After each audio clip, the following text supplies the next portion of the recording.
ગીર સોમનાથના વેરાવળ સમસ્ત ખારવા સમાજના પટેલની આજરોજ ચૂંટણી યોજાઈ, જેમાં સતત 20મી વખત જીતુભાઈ કુહાડા પટેલ તરીકે ચૂંટાઈ આવ્યા અને ઉપપટેલ તરીકે ગોપાલ ફૂફડી અને બાબુ આગિયાની વરણી કરવામાં આવી।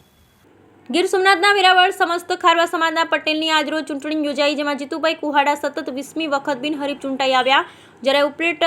ઉપપટેલ તરીકે ગોપાલભાઈ ફોફડી અને બાબુ આગિયાની વરણી કરાઈ। ગીર સોમનાથ જિલ્લા વડામથક વેરાવળમાં હિન્દુ સમાજની સૌથી વધુ વસ્તી ધરાવતા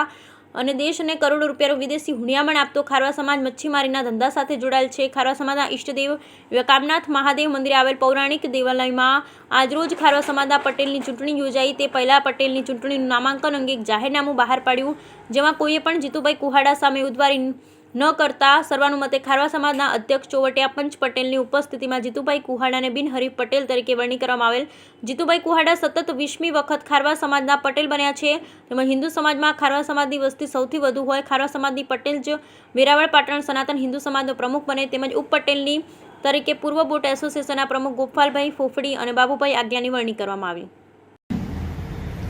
આજે વેરાવળ સમસ્ત ખારવા સમાજની પરંપરાગત જે વર્ષોની પરંપરા છે એ પ્રમાણે ઇલેક્શન હતું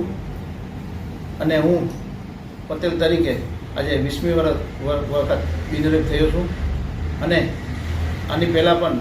20 વર્ષ પહેલાં 2 વર્ષ હું ઉપપ્રમુખ તરીકે હતો, એટલે ટોટલ 22 વર્ષથી હું સમાજની સેવા કરું છું અને મારી સાથે આખી ટીમ અને આજના મારા ઉપપ્રમુખ શ્રી બાબુભાઈ આગિયા અને ગોપાલભાઈ ફફંડી અને જે ઉપપટેલ પણ રાખવા માટે જરૂરી હતા, કારણ કે વેરાનો વિસ્તાર ખારવા સમાજ વધતો જાય છે અને આજે અંદાજે વેરાવળમાં 80,000 ઉપરની વસ્તી ખારવા સમાજની હોય અને એમાં પણ 35,000 ઉપરનું મતદાન હોય અમારું, અને અલગ અલગ વિસ્તારમાં ખારવા સમાજના લોકો રહેતા હોય, એટલે આગેવાનોની ઉપપ્રમુખની જરૂર પડતી હોય, એટલે આજે અમે બોડી પણ વધારી છે જે છેલ્લા 2 ટર્મથી, અને વર્ષોની પરંપરાગત અમારે ઇલેક્શન થાય છે ને આજે આખા ખારવા સમાજમાં અને કામનાથ મંદિરના હોલમાં જે આ ઇલેક્શન થયા પછી અમે વીરભજન મંદિર બાપાના વીરભજન ગણપત બાપાના દર્શન કરી અને ખારવા સમાજની મંદિરે આજે મિટિંગ હતી અમારે પૂરું થયું છે અને અહીંયાથી અમે સમાજના બધા આગેવાનો અલગ અલગ પોતાના ઘરે જશું ને રોજ રૂટિન પ્રમાણે જે દર વર્ષની જેમ રૂટિન પ્રમાણેમાં કન્ટિન્યુ જે કેસ ચલાવવાની સિસ્ટમ છે એ રૂટિન પ્રમાણે રહેશે અમારી।